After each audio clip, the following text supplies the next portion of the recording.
This podcast is brought to you by Media 8.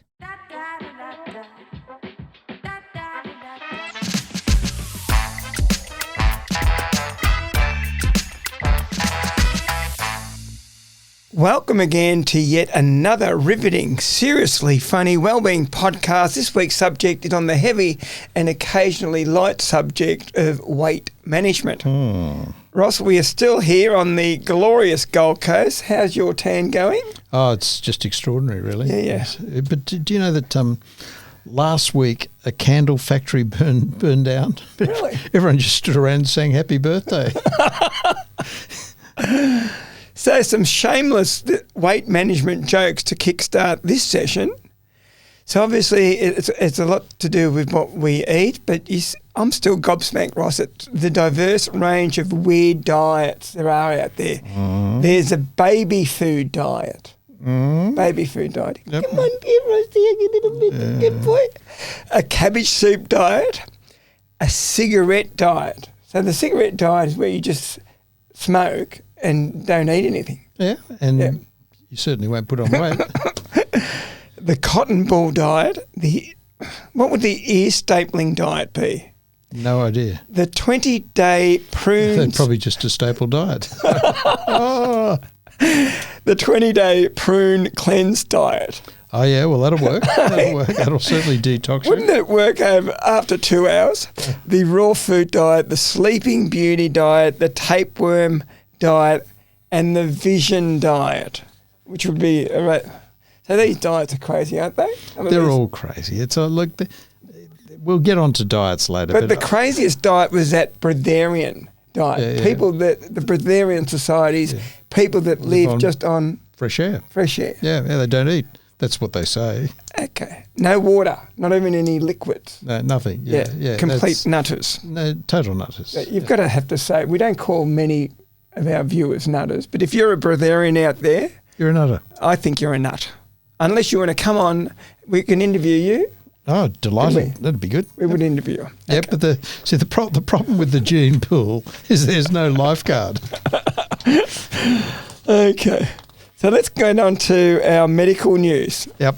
Which is older patients' hip surgery. Yeah, well, there's a few concerns here, and this is something I've spoken a fair bit about over the years, is the concern of anyone over the age of 65 having prolonged anesthesia. Now, it's not going to hurt everybody, but especially in people who are predisposed to a bit of mild cognitive impairment and dementia. If you have prolonged anesthesia, it can markedly increase their progression to dementia. Now, this particular study was done out of the wonderful Karolinska Institute in Sweden, where I've actually been. 40 older patients, average age 73, and they basically did cognitive testing after they'd had hip surgery. And they found that 5 out of the 40 people had significant delay in their cognitive recovery, so their brains just didn't work that well. And many people of the 40 claimed that they had problems with executive function, making decisions, felt incredibly tired. And look, we see this across the board. So, for example, people over the age of 65 having cardiac surgery. 40% of people for at least 6 months get neurocognitive problems. So I just think the strong advice I want to give from here, if you're over 65, make sure your anaesthetics are absolutely indicated. So don't go off and have cosmetic surgeries or don't go off and just, for example, in my specialty in cardiology, there's a condition called atrial fibrillation that we've spoken about before. And one of the procedures for that is we call it pulmonary vein isolation, where you go through the vein in the groin, up into the heart, make a few right-angled turns and get in and burn bits of the heart. Now, it's a very, very intricate procedure that can take about 3 hours of general anaesthesia. So if you're 75 with atrial fibrillation and your doctor suggests you have an ablation, that might be 3 hours once, and sometimes you have to have it a second time. So that's 6 hours of general anaesthesia over the age of 65. So what I'm saying to those people, and if it was happening to me, I'd be doing this. Use the drugs first. If the drugs worked, stay with the drugs. So having had a vasectomy and having apparently entertained quite a number of the nurses, whilst I was Is that with your anaesthetised. humour or with the... No, with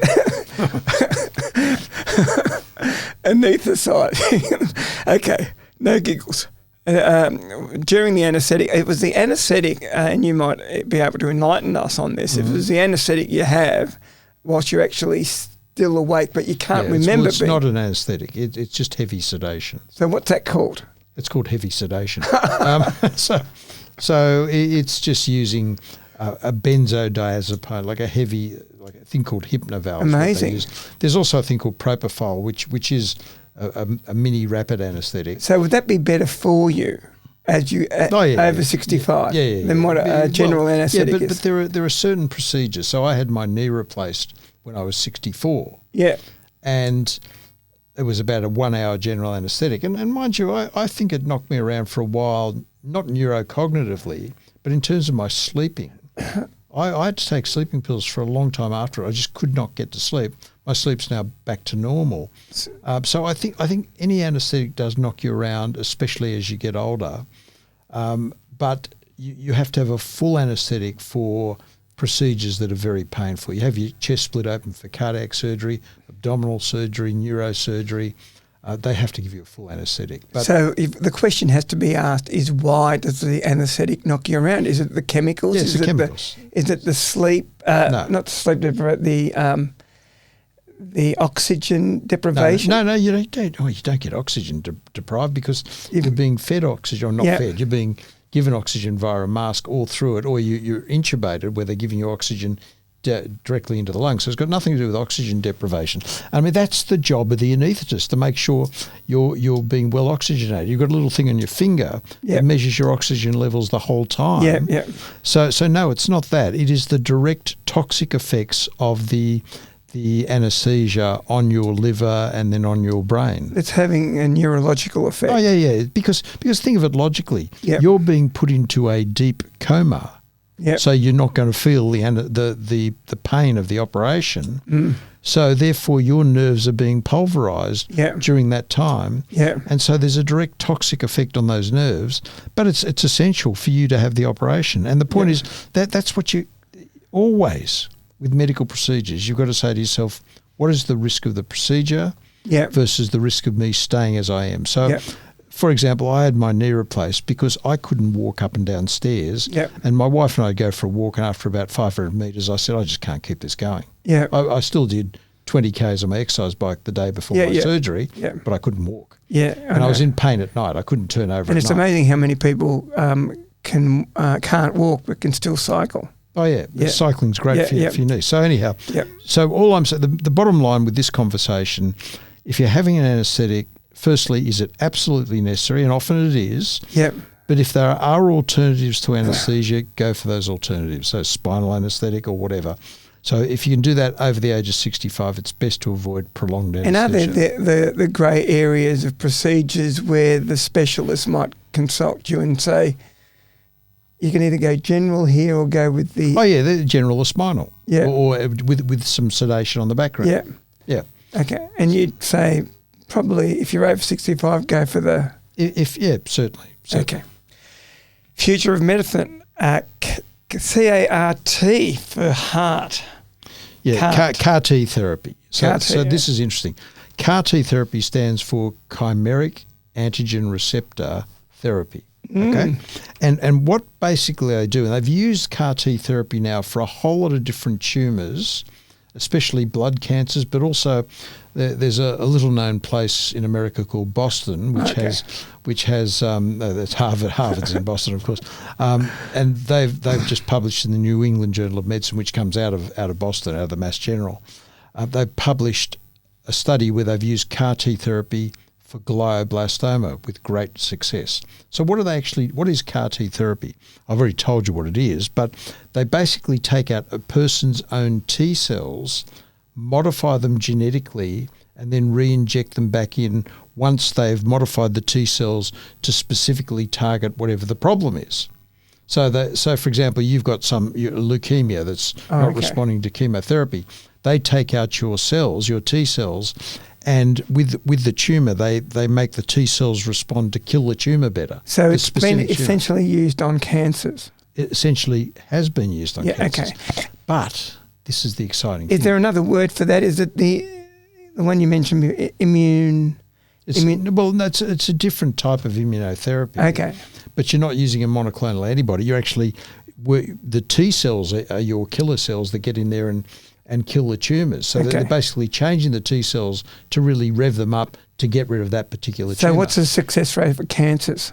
Oh, it's probably in the. I can't give you a figure, but I'm saying from all the studies I've read, it's very high. Okay. Much, and it's for people who aren't responding to standard therapies. Conventional chemo. If conventional chemo, radiotherapy hasn't worked, then you might go to CAR T. So the University of Pennsylvania did this study, and this has only been done on mice so far, where they basically.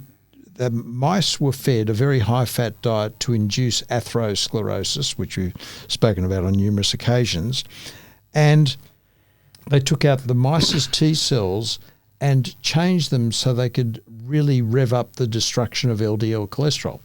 Now, again, we've spoken on the show before about the fact that everyone thinks LDL is bad, HDL is good, and that's simplistic nonsense.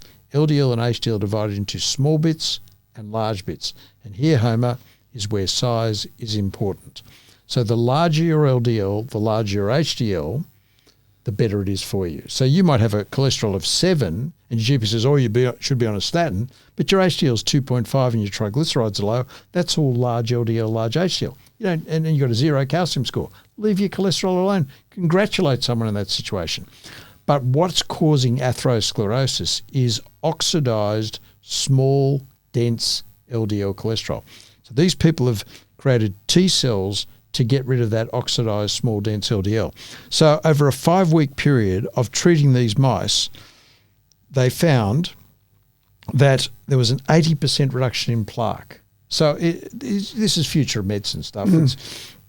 We're nowhere near that. And I'm not saying a healthy Homer with nothing in his arteries would turn up and have CAR T therapy to stop him from getting heart disease. This is not a prevention. We are developing vaccines against LDL cholesterol for that very purpose, which let's hope during my career it doesn't come out because I'll be out of a job. But that aside, I mean, think of it logically. Everyone's jobs are being replaced, and talking about AI replacing doctors and whatever. But with this is for people, or this will possibly be for people who've had such refractory angina that bypass surgery, they can't be offered that. They've got inoperable arteries where the bypass won't do anything because all of the arteries are clogged, even down to the small vessels. Because you can only bypass an artery if you've got a blockage right up at the top of the artery, because if it's right down the bottom, you can't get past it. Okay. So for people with refractory angina, this will be a great technique. So not available yet, but let's just wait and see what happens. So it's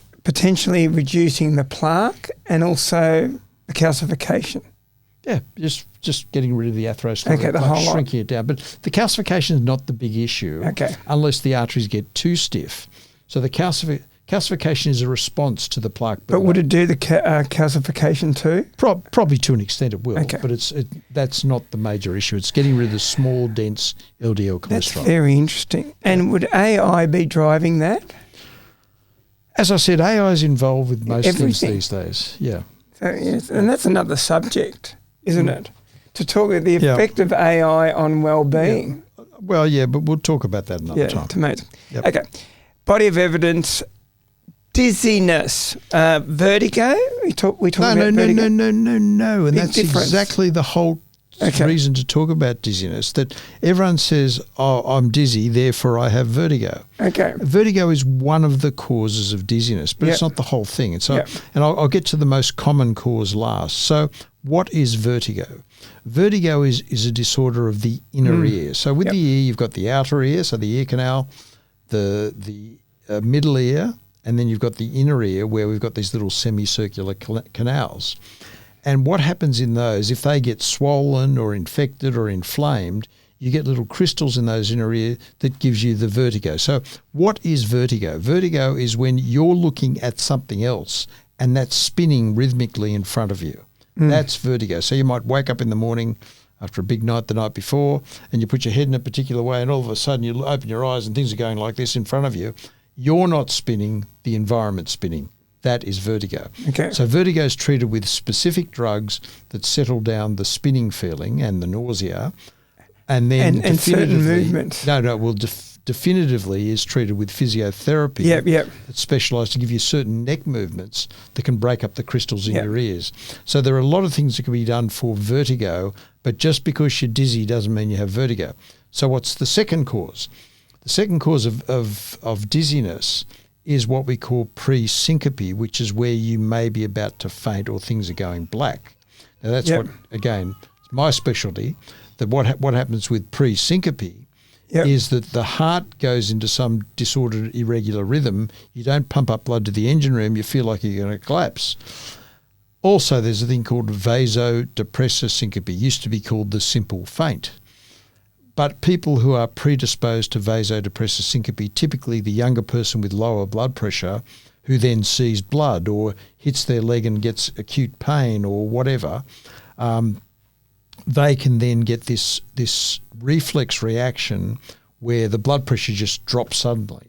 As you get older, say, for example, a 75-year-old who suddenly collapses and they go, oh, they've had a stroke. No. They go to a hospital. Some junior intern who doesn't know what they're talking about does a CT scan or an MRI of their brain. It's got nothing to do with that. Yeah. It's typically due to the fact that the electrics in the heart have cut out. No blood goes up to the engine room. Down they go. They need a pacemaker. So that's called negative chronotropic syncope. Okay. And that's pre-syncope, and that causes dizziness. Now, let's get to the commonest cause of dizziness, which is a thing called disequilibrium. Now, disequilibrium is when you feel dizzy and you feel a bit out of it, and it's typically due to neck problems. Yes. So if you've got a neck problem, you just feel a little bit you're just unsure of yourself. It's a bit of a feeling like you've had a bit too much to drink and you're a bit unsteady on your feet, but the environment's not spinning, you're spinning. And not so much, it doesn't even have to be spinning, you're just unsteady. So neck problems, visual problems, balance problems, B12 problems, and all of these things lead to disequilibrium. So you see a lot of people thinking they've got vertigo, taking vertigo pills or going off to the physio and having the neck movements. When they've got disequilibrium, they need their neck fixed up. And that's a different issue altogether. Because I've worked with an osteopath and they cured, theoretically, dizziness with slight manipulation. Mobilisation. Mobilisation. No, manipulation of the neck is dangerous. Yeah. Mobilisation's great. So mobilisation is that... It's not going crack. You crack anyone's neck, you can dissect their vertebral arteries and cause a stroke. Yeah. I've seen 5 strokes in people who had neck manipulation. By so-called osteopaths? Well, chiropractors, Yep. anyone who does neck manipulation. I'm not picking on any one particular. And look, I'm not knocking chiropractors or osteopaths that do very good work, but please don't manipulate necks. That's because of the potential dissection of the vertebral artery. And I personally know of one person who's been quadriplegic from having that done. Oh, okay. Dissecting the vertebral artery, and I've seen 5 strokes in my own career, people after neck manipulation. Okay, so getting back But please, chiropractors, do not write in abusing me. I'm not knocking what you do. I'm just saying don't do neck manipulation. Okay. Standing on your head for dizziness too, upside down. No. I do that. Like, oh, congratulations. I hold it for 5 minutes, shoulder stand. Have you done it? No, and there's no way I'd do it. It's the blood rushes to your head. It's a yoga maneuver. The pressure increases in your skull. It's dangerous. It's compatible with your chakras. It's dangerous. Would you do it? No. Okay. There's no way. We'll do it one day. It's like bungee jumping. Why would anyone be that If we're stupid? recreating somewhere, I'll show you how to do it one day. I'll watch you do it. There's no way I'm doing it. Controversies. Yep. Eggs. And this is no yoke. Boom, boom. Oh. Eggs, the humble eggs. All white. They just come out of your shell and just let's talk about it. So, and this has been around for years. Remember the old Pritikin diet? You couldn't only egg whites. Nathan Pritikin was a lunatic. Yeah. It was all nonsense. And the whole thing about eggs has been nonsense. This is the whole discussion of cholesterol. But there were entire health retreats that were around the whole Pritikin thing. I know, but there's a whole lot of... And no, not even... And then they allowed avocado, a little bit of olive oil, no butter... no saturated fats. We're getting onto diets in a second. Yeah. But okay. This is just specifically about eggs.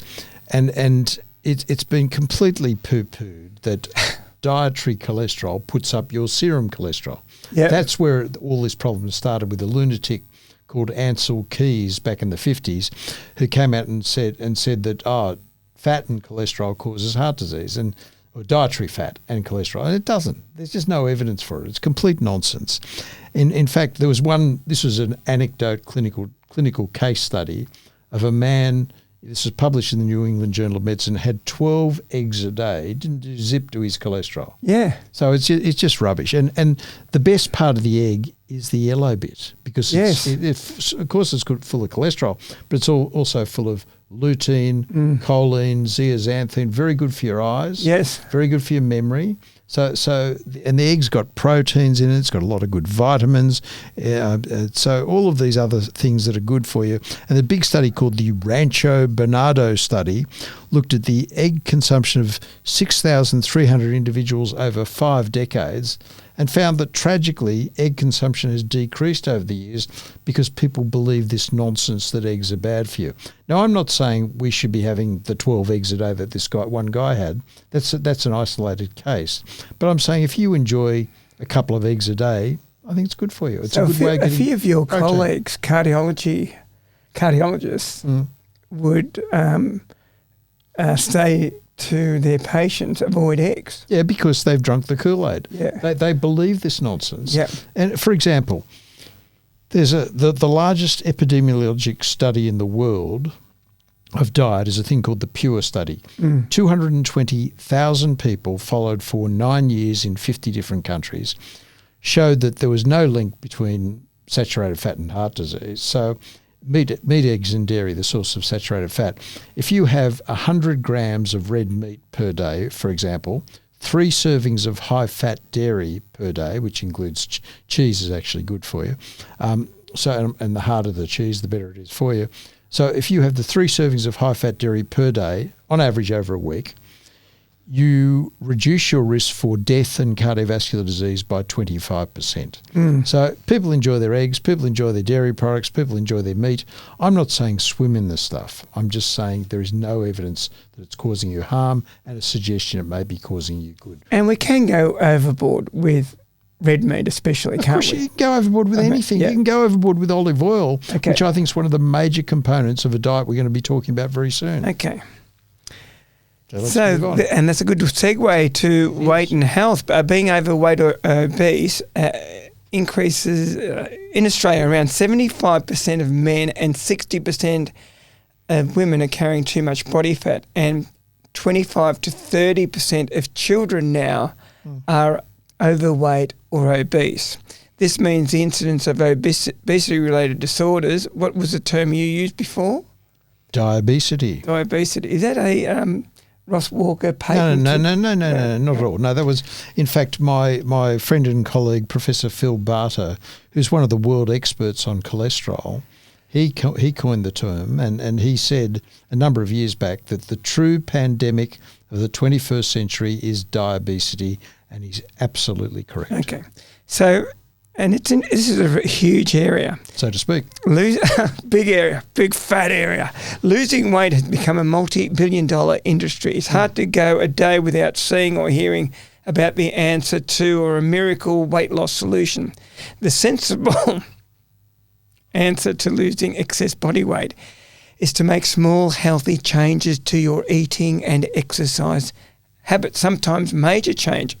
These changes should be things that you can maintain without a cough as part of your lifestyle.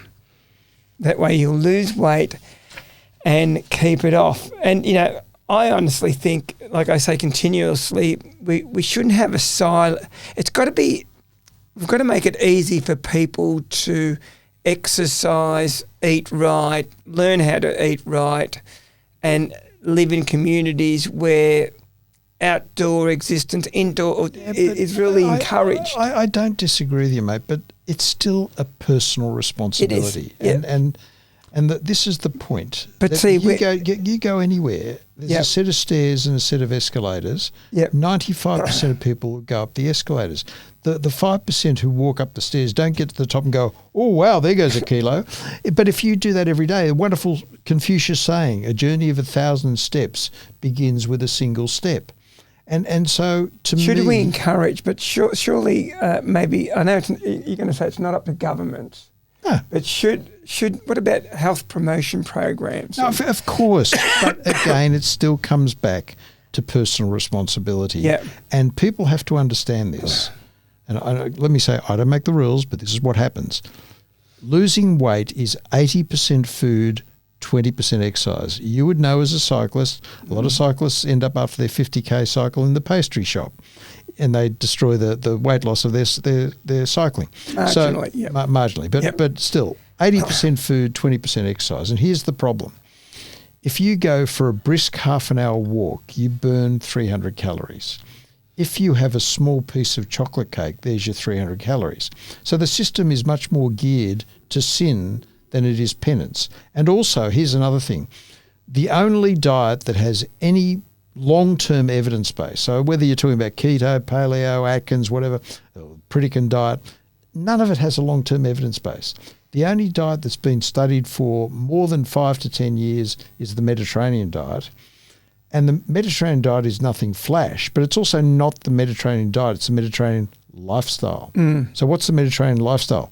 They have a big breakfast full of fruits and whole grains in the morning, burn off any hot any extra carbs in the hot Mediterranean sun in the morning, and then they have the biggest meal at lunchtime, which involves a bit of pasta and some red wine. They get a bit sleepy after lunch, so they have an afternoon sleep, and that's a study of 23,000 Greeks, 40% reduction in cardiovascular disease if you had an afternoon sleep. The working Greeks, there's not many of those left, 50% reduction in cardiovascular disease if they were working and had an afternoon sleep.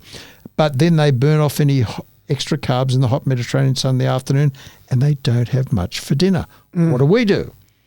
Maybe a modest breakfast full of commercial breakfast cereals, which are rubbish, and then how's that sponsorship with Kellogg's going? But that aside, no, but they have that, or we have that, and then they get a bit hungry by about 10:30, so they have a snack, and then lunchtime maybe they don't eat lunch, or maybe they have a sandwich, but then they're starving by the time the evening comes, have a huge evening meal, and sit in front of that ridiculous thing called television. They don't listen to the Seriously Funny Wellbeing podcast, and they're not burning off the fuel. So if you put fuel in a car, use it when you like. Yep. But if you put fuel in your body, if you don't burn it off within a few hours of being laid down, it becomes fat.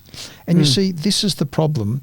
We are living against our physiology. Now, our physiology is to wake up in the morning, pick up the spear on the cave floor, wander around a jungle all day looking for food. And if the food's not there, you go hungry. Remember years ago we applauded all these labour-saving devices, inventions. We applauded. Which they don't have in the blue zones. Yeah. But now we're getting to the point with the e-bikes and everything else, internet addiction disorder. Robots to do the vacuum cleaning and mow your lawn and do all those and sort of even things. have sex with. Yeah. Oh, please. That's what they're doing. A survey of 60% of English males said that they would have sex with a female robot if it did everything that the woman can in terms of cleaning. It's shocking. I don't want to go down that. It is. Oh, it's a statistic. But anyhow, let's go back to what the physiology that we're talking about. So our physiology was geared to feast and famine. You kill the beast, you eat it straight away, and in the meantime, you just eat some nuts and berries off the tree and drink water out of the local watering hole, which has no calories.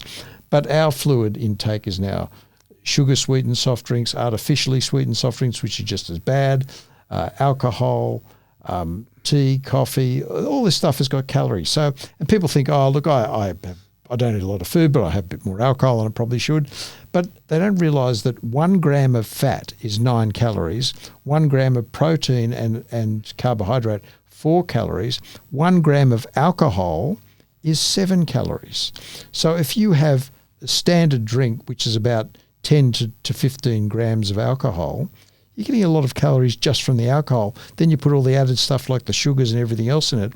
So if people want to lose weight, they really have to cut back calories generally, cut back carbs, what I call white death, sugar, white bread, pasta, potatoes, rice, and cut back grog. That's the way to lose weight. It's And- 80%, 20% the exercise. And there's got to be a reward, as you alluded to with the blue zones.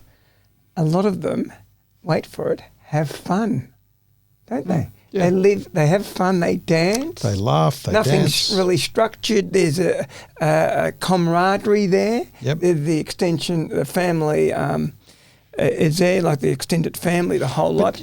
But that's an interesting thing that you say, because And they participate in activities they enjoy. They get something constructive. when I played soccer, which I did till I was 52 and destroyed my knee, but I used to really look forward to Saturday afternoon where I wasn't a father, a husband, a doctor. I was just the captain and the sweeper. Find your play. Rake a few forwards' legs. It was The blue zone people have found their play. Yeah. That's why I'm always big on finding what your play is, what you have fun doing and you love doing. Yep. For me, it is cycling and hiking. I love swimming, that sort of stuff, But it doesn't have to be this crazy. Can I say on that? Yep. Firstly, tragically, only 25% of people per week do the 3 to 5 hours of exercise that I talk about. Only 25%. So that means 75% of people aren't doing what they should be doing for their body. And only 5% of people have 2 or 3 pieces of fruit per day, 3 to 5 servings Because of the vegetables vast per day. majority of the population haven't found their play. And that's what we're trying to do now. We've got to be, and doctors, may I say, respectfully, have to be lifestyle practitioners. No, but doctors aren't. And They aren't. They'd rather give you an antidepressant I than agree. tell you... But I'm an integrative cardiologist. Yep. And what I do, I spend most of my time, 80% of the consultation is talking about 80% of their management, which is their lifestyle. 10% of the time we might discuss medications. So, for example, with statins to lower cholesterol, I think the public gives statins far too much pain. The medical profession gives statins far too much power. Because you think of it like this. You practice those 5 keys, you reduce your risk for cardiovascular disease about 83%, cancer about 70%. You take a pill to lower your cholesterol, it's about a 20-30% reduction in cardiovascular disease with the potential for a bucket of side effects. So the lifestyle is 4 times more powerful than the damn drug with no side effects. So but when they walk in your door, Yep. your typical Ross Walker patient, would you have to say that they're probably, unhealthy, not really fit, Some of them are obese? So some of them are but great. the vast majority. No. No. Okay. I think, but my patients are probably as self-selected. I mean, the people that come to see me, they're more than expecting to hear about the lifestyle and not expecting to have drugs shoved down their throats. Okay. Whereas people who don't want to hear about that, who are just happy to go continually abuse their bodies to their premature death, whittle away bits of their heart to their premature death, think, oh, look, I don't want to do all that lifestyle stuff. I'll just take a pill. I'll tell you a funny story. About 15 years ago, I was on the Catalyst program talking about transcendental meditation. I've been meditating for over 30 years. Every day, did it this morning. It was lovely. And so a guy called Tim Carr, who's a friend of mine, colleague of mine, who is also a practitioner of transcendental meditation, we were both on talking about the enormous health benefits of meditation. So people who are regular meditators, for example, have a 50% reduction in cardiovascular disease and probably a similar reduction in cancer just by the habit of meditating. But it takes a half an hour at least every day. So when these Catalyst programs or any of these ABC programs, they try to get on the alternative view just to make it a bit balanced, which was fine. So they got a guy, and I won't mention his name, but he's the head of the Australian Skeptics Association. I didn't believe him. No, I'm joking. But head of the Australian Skeptics Association, and he's also a doctor. He's actually a general practitioner who works around the corner from where I practice. He shall remain nameless. He will remain completely nameless. Yep. So they had to get him on to give the alternative view to meditation. Yeah. And his comment was, and this is quite extraordinary, why would you waste a half an hour a day meditating when you can swallow a blood pressure pill in 5 seconds? Yeah, I know. But that to me is symptomatic of the attitude of many doctors who have just been taught if you can't fix it with a script pad or a scalpel, then it doesn't work. And respectfully, the patients that you see are different to the ones that maybe in Broadmeadow, western suburbs of Sydney, Oh, I don't. Let's not stigmatise. A lot of my people come from all over Australia. No, but they're not. You can almost say that there's a lot of people that are, for want of a better word, ignorant about what it takes. Yeah, but I've seen a lot of people who live in the so-called elite suburbs as well, exactly the same. So I think you're stigmatising people who don't need to be stigmatised. I think there are some people who are just motivated by good health and want to get the right information. That tends to be the self-selected people who come to see me. What I was alluding to is that, to your own admission, 80% of people don't, 90% of people don't exercise? No, I didn't say that. I said 75% don't exercise. 75, okay. Don't exercise to the level they should, which is 3 to 5 hours a week. And what percentage don't eat right? 95% of people don't eat right. Yeah. And we've still got what percentage of the population? 75% of men and almost 65% of women who are obese carrying or too much overweight. weight. Yep. So we're not winning anything. So who's going to change this? Is it up to... You're saying the onus should be up to the people, but unless we convey a positive message to them... That's why I have a national radio show every week, and I talk about this all the time. Talk about it in forums. I talk about it with my patients on these podcasts. I do this all the time, as do other people.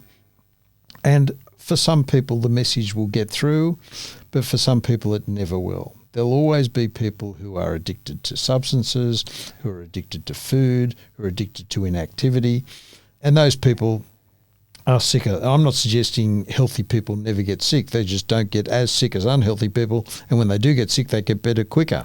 So, look, I still think in the end, this is a personal decision everyone has to make, and if you want to eat a healthy diet, which is what we're talking about here, and lose weight, the Mediterranean diet is nothing exotic. All it basically is 2 or 3 pieces of fruit per day, 3 to 5 servings of vegetables per day, little bits of meat, eggs, dairy, chicken, fish, nuts and olive oil, and you avoid the 2 areas of eating that should be not banned but certainly should be avoided.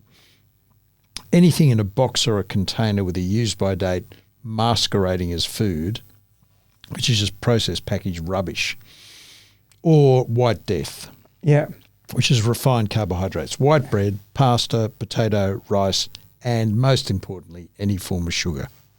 Okay. Delete that. So what I was, and it's a bit of a plug to because one of my aspirations is to do what we're doing on the road. Sure. Like getting people to think well, move well, eat well. Yeah, look, if we can drive well. Yeah, if we can give lectures to 1,000 people, that's better than me being in an office speaking to one person. But going on the road and then fielding questions to you, and because a lot of them maybe don't know what to do. What percentage of the population just don't know what they should be doing? Again, I see this and I say to my patients, I'm your coach. I'm nothing more than that. I'm just an educator and a servant to you. You're the Olympic runner. You're the person who's got to be there on the podium when you've achieved this, not me. Yep. And so the responsibility is still back onto you. I'll give you as much advice and support as I can, but you still need a coach. Everyone needs a coach. And there's no doubt if you have people coaching you, you do better. So if an athlete doesn't have a coach, they don't do as well. Okay, but I've got to ask the question, what motivates your patients to change for the better? We spoke about this a few... It's either interest or fear. Oh, well, that's the carrot and the stick. Not always. I mean, my daughter, Dr. Ali Walker, she's a PhD in human connection. She's an expert in this. And we should probably interview her one day on this. But she talks about the 4 quadrants of motivation. So some people are motivated by altruistic principles. I put myself into this category. So they're motivated by altruism and doing good. Other people are motivated by power and money. The CEO that has a heart attack, all he's interested in is when can I get back to work? And then there's people who are motivated by love and their family. And so the grandmother or the mother or the father, the grandfather who loves their children and grandchildren, and they just want to be well so they can be there for their children and grandchildren. Can you have an eclectic bit of each? Oh, of course you can. Okay. And then finally, there's the hedonist. They just want pleasure. So if you don't appeal to that aspect, the prominent aspect of their motivation, it's not going to work. So what I tend to do when someone comes into my clinic, I see what switches them on, what they're interested in, and I'll move to that level of motivation. So it's just stylising your message to each individual. Yeah. And life's too easy for a lot of people. They don't want to get out of their comfort zone, do they? No, but again, it's just habits and it's habit changing and it's understanding what you can do to then put the spark into someone's head to motivate them to change. And I still have this this vision that many people just want to be directed in the right direction, but they do need a coach. And would you think down the track with AI and everything, we'll just take a tablet that will have an aerobic effect on us? No, I certainly hope not. No? No, people have spoken about that for years. They've tried to develop exercise tablets or eating tablets where you can eat whatever you like. And that's why this Ozempic is such a blockbuster drug, because people think I just have an injection and eat what I like. But interestingly, we've realised that the people who use Ozempic who don't change their lifestyle, it doesn't do much. If you put a lifestyle change, it will kickstart your weight loss if you put the effort in. But if you don't, it just doesn't work. So we've only got one question, and it's from Carol, and it's on Ozempic. Oh, well, there you go. Good segue. So, and she asks, is Ozempic everything that it purports to be? No, it's a good drug. It's highly effective. And let me give you the upsides and the downsides. Go on. So if you use Ozempic at the highest doses, or semaglutide's the name of the stuff. So the really weight loss dose is the Wegovy part. So Ozempic's the standard stuff for diabetics and for people who aren't that overweight or want to lose a bit of weight. But the Wegovy is a stronger dose of semaglutide. So it's the same stuff, Ozempic, Wegovy. There's other ones on the market. There's one called Mounjaro or tirzepatide's its other name. That's more effective than the semaglutide drugs. And there's one that's come out even more recent that has what we call an amycretin inhibitor in it, and which is even more effective than the other two. So all these drugs are coming through. They all basically have a GLP-1 receptor agonist action with a bit more added for the other newer drugs.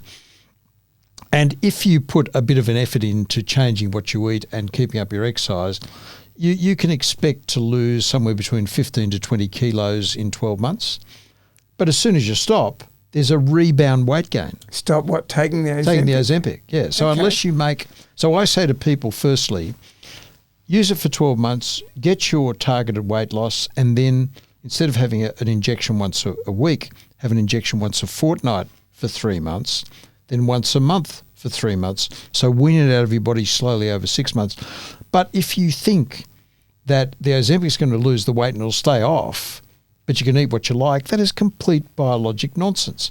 So yes, it loses weight, but it has all of these other side benefits. I'll get to the side effects last, because I don't want to leave people with the positive message for this. Yeah. The side benefits are because when you have abdominal fat, you also have organ fat. So the abdominal fat is not just an ugly lump of lard. It's a toxic inflammatory organ that increases inflammation in the body, and it also holds onto all the crap you've been exposed to over 20, 30, 40 years, all the toxic chemicals. But you've also got fat in your heart, in your brain, in your lungs, in your liver, in your kidneys.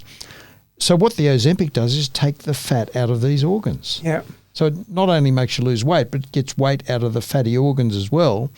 So therefore, the evidence is now showing that over a 12 month to maybe 3 year period, around a 20% reduction in cardiovascular disease, dementia, obesity-related cancers, fatty liver, chronic kidney disease, osteoarthritis because it's taking the fat out and weight off your joints. They're all the benefits from it. There's about 42 conditions, I've just listed a few of them, that Ozempic said to give some benefit to. But what are the problems? You see, you line up 100 people, give them the same drug, 90 think you're a genius, 10 want to throw it at you. And the side effect rate from Ozempic is a significant increase in pancreatitis. So the risk of pancreatitis, just say it's 0.3% per year. I don't know what it is, but I'm just making that up. But going into Ozempic might make it 0.6 to 0.9% per year. Yeah. So doubles the risk, triples the risk. but it's still not much of a risk. And we still don't know, what about cancers? Well, if you've got a family history of thyroid cancer, there's a slight increased risk for thyroid cancer if you go into Ozempic. It delays gastric emptying. So just say you have your shot of Ozempic on the Monday and then you need urgent surgery on the Thursday, you could still have some food in your stomach that could aspirate and cause a pneumonia. But also there's a rare form of blindness that goes with it. There's the Ozempic face, where people have got a bit of fat in their face. They lose that and they look old and wrinkled. So they lose it elsewhere and it goes to their face? No. They lose the fat out of their face as well. Oh, they lose the fat. They become gaunt. They look gaunt and wrinkled. Okay. So that's a problem with that. And the big side effect of Ozempic and all these other drugs is nausea and diarrhea. So a lot of people go off these drugs because they just can't stand the nausea. And in fact, a study that was done just recently, and I've just got the details here, showed that when they looked at something like 125,474 adults treated with these drugs, after 12 months, just under 50% of type 2 diabetics and about 65% of people who are just overweight and obese had stopped the drugs. And the recurrence or restart rates were very, very low. So although a lot of people start on them, well, around 50 to 60% of people stop them within 12 months. So they're not even getting the targeted weight loss that they want. Okay. And we still don't know what the long term, because how long has this been around? Well, it's been used commonly, these sort of drugs, for the last 10 years. Ozempic's really the last 3 to 5 years. So we don't know what it's going to do to people 10, 15, 20 years down the track. A bit like statins. When you've been on statins 20, 30 years, what's happened to your muscles? What's happened to your brain, to your liver? Yeah. No one really knows. Maybe statins have been around for 30 years and there's no nasty flags that have jumped out about statins. But we don't know what this profound effect on your metabolism is going to have on people way down the track. But what we do know, beyond a doubt, people who are diabetic, that's like cancer of the blood vessels, people who are significantly overweight, all of the problems, the health problems that go with that are enormous, much higher than the potential risk of a drug. So you've always got to balance the risk of the disease or the condition, which is diabetes, as opposed to the potential risks of a drug. Yeah. And it does appear to be a quick fix for some people too. Oh, but look, very simple principle for everyone. I wrote a book over 20 years ago called Diets Don't Work, because you go on a diet like you go on a holiday. What happens when you go on a holiday? You come back. What happens when you go on a diet? You stop. So diets don't work. The only thing that does work is having a lifelong commitment to being healthy. Yeah. Practicing the 5 keys for the rest of your life, not for 12 weeks or so that doesn't work. And you have to develop, if you really want to be healthy, develop that long-term commitment to your own health. It's your responsibility, no one else's. Yep. Very interesting stuff. And on that note, we'll probably say goodbye. Au revoir. Au revoir and ciao ciao. And I'm looking at you when I'm looking at you. Ciao ciao. Bye.